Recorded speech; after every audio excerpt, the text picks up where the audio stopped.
Hello everybody, welcome back to another video for the day. Now we're going right back into r/Tales of Neckbeard, and sorry I haven't been here for a while. I've had a little bit of a break, and I'm enjoying the little break, but it's time to get back to business. If you haven't already, subscribe to the channel, like the video, and comment down below during the video if you see something you would like to talk about. Let's go! Our first story comes to us from username SkellyboneLols. Neckbeard at work gives me some super creeper vibes. This is my first time I've ever submitted anything. I'm nervous, but I need to put this out here. Some background: I work at a grocery store as a bagger. I'm underage as well. The Neckbeard also works there, but technically he doesn't have neckbeard as the store policy prevents it. He is most definitely not a minor and the ripe old age of 28. There is more than a 12-year difference between us. In this grocery store, the baggers are also the janitors because we have to clean spills and take out the trash at the registers. There is only one trash compactor in the store too. The trash compactor is located at the produce department where the Neckbeard works. I would take the trash out often because I'm the only one of the baggers strong enough to lift the trash bags into the compactor, but as an underage employee, I can't run the machinery. On my trips back to produce, I'd stand and talk to Neckbeard while the trash was compacted. I'm a pretty social person, so I didn't think much about our conversation. We had similar interests like Star Wars and other miscellaneous video games, so it was a nice break from the chaos of working up front. Some of his close coworkers noticed this, and while outside, one of them pulled me aside and warned me about him. This particular coworker of his had been harassed endlessly by him. She said the only way he had gotten him off her back was telling him that she was a lesbian. I initially brushed her off, thinking, I'm underage, he's not gonna do anything like that to me, nothing bad ever happens to me. I also felt like maybe he deserved a chance instead of such a harsh initial judgment. I always tried to find the best in people. I largely ignored what my coworker told me. Now, this guy has the most bugged out eyes. You can smell him from half a mile, and he thinks his creepy patchy mustache looked good on him. Not the normal neckbeard, but he definitely qualified. Most of our conversations started going on from our common interests to things he liked. I am not in any way an MMORPG gamer, so I found little interest in this. He also enjoyed watching anime, something I'm not into at all. I made a joke about hentai, and he flat out told me he watches it. He also said things along the lines of, I play games with my right hand and not with my left. Let me remind you, I'm a minor, and him inappropriately joking like that wasn't uncommon. I could have easily gotten him fired for that. Anyway, these conversations got more and more inappropriate as the days passed. I tuned it out, schoolwork was swamping me, and I was getting very stressed out with the other drama at work. I started tuning it all out. This went on for months, and of course, I didn't ever really register any of it. During the said time, it came out as a lesbian to him, like my other coworker had, to hopefully stop him from harassing me so much. Endless times before I had told him, you aren't my type, I'm not looking for a relationship like that, I'm not looking for a relationship, period. He always played my rejections off as, haha, I know I'm just playing, because we're such good friends. I literally didn't know what his last name was. I have to be honest though, because it's unfair to paint him as such a bad light. I did go and talk to him sometimes on purpose. I'm fascinated in reading people, and he was an enigma. Then one night, I was working a late shift, just about ready to clock out. The day had gone by pretty good so far, and my manager was extremely happy with my work. I couldn't be even happier. My last task was to take out the garbage. Neckbeard was there in the back, playing on his tablet with the store Wi-Fi. I threw my trash in the compactor, and on my way back, he trapped me in a conversation. I've described him many times as an NPC you can't back out of a conversation with, because he's literally how it feels. He talked a little bit about something, I don't quite remember what anymore, but then somehow our conversation turned to me. He cornered me and asked for my number. Excuses are my strong suit, and as I had broken my phone at the time, I told him my number didn't work. He asked if I had a Discord, as I had mentioned before, and I said yes. Anyways, our conversation on Discord were pretty basic. At first, he sent me some pretty foul memes he considered quality. I told him outright I didn't want to see that stuff. After that, we largely talked about work and video games.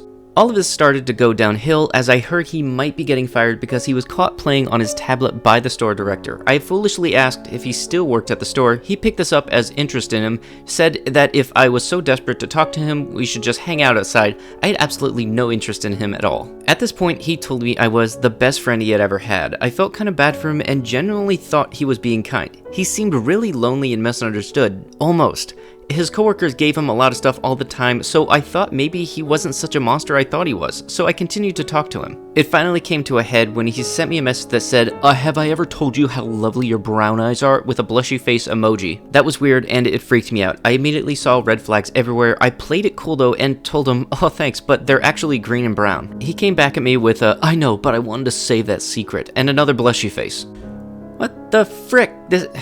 What the frick? It isn't a secret to anybody that my eyes are hazel. It's an unchanged part of me. Neckbeard went on to creep me out for the rest of the night, saying things like, shaking my head, teenagers are always so sexually charged. I told my parents everything, and then I finally told him he was making me uncomfortable, and then he blamed me for that. saying I could frick his life over if he put himself in that position. Neckbeard also blamed me for thinking he had ill intentions and pointedly explaining that there wasn't a reason to not trust him. Anyways, I had no intentions of talking to him again after this, but he didn't get the hint. He kept texting me and sent a very offensive meme degrading trans people, which was super uncool. I showed my friends the conversation after he sent the creepy message about my eyes, but when I went back to read it all a day later, I found out he edited the message. That pissed me off, and I told him flat out that I didn't want him to message me. He then deleted every message he sent me and then sent me a final message saying, "We'll only talk at work and about work subjects." Then he blocked me. Except I have screenshots, lots of screenshots that I sent to my friends over for second opinions. They all said he was acting like a total predator. If he ever tries anything, I'm going to my boss. I feel really good writing this out. This has been dragging me down. I have some serious anxiety over this. Part of me felt like I partially led him on. I don't know, this is my first real job, and I didn't realize how much drama came with one.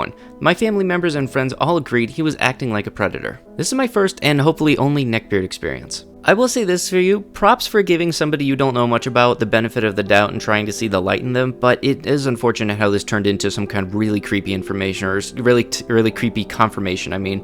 And honestly, if I was in your shoes, I would have gone straight to the boss, and I don't care if he got fired, I would have gotten the dude fired right away. Because in the end, it's either he gets fired or you leave your job, and I'm pretty certain you like to keep the pay. Just let me know what you guys think down below. Our next story comes to us from that one little 4319, the neckbeard nice guy encounters. So I had many encounters with the guy, and okay, figured it was my turn to put up my neckbeard / nice guy encounter. If you like this first encounter, I'll post another one later. Okay, so I'm not sure if this guy fits in the whole neckbeard trend 100%, but he had a lot of the same traits as neckbeard does. Anime thinks he's part of one, and a trench coat. There was a plethora of hats hanging on his back wall, and I'm pretty sure there were a couple of fedoras in the mix, and he was obsessed with me for the whole month we talked. Luckily, I didn't encounter the BO warned about because I never met him in person. I refused to give him my address, but he definitely had all those nice guy traits. So, long story short, I had been subscribed to a meet random people type app. Yes, I am aware that there are tons of creeps out there, but luckily I only had a few message me. The whole setup for the app was a mix between Facebook, Instagram, and Tinder. You could swipe for potential matches, there were people in your area who randomly generated, and you could read their bio.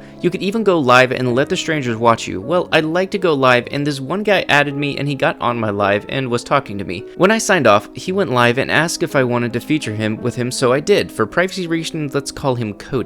Cody was super funny at first, likes the same anime I did, and played video games, and we used to poke fun at each other because he was the PlayStation Fortnite player and I was the Xbox PUBG player. Two different worlds according to the media, but we got along well. While I featured on his live and he asked if there was anyone in my live, and I told him yes. I had been dating my current boyfriend for 4 months, and at that point I had met Cody. Well, Cody didn't seem fazed by it, and we kept talking. Before anyone asked, yes, my boyfriend was aware of me being on the app, yes, he knew about Cody, yes, he was fine with it, and he trusted me not to do anything dumb, and I never did. If he wanted to look through my messages, I would let him. I wasn't doing anything wrong. Cody and I had regular video calls, and one night I guess I said something about having to go. My boyfriend was calling me and he might need something. My boyfriend typically doesn't just up and randomly call unless something is wrong and just needs to hear my voice and such, so I was understandably worried and told Cody I had to go, and with every emotion in his voice, died.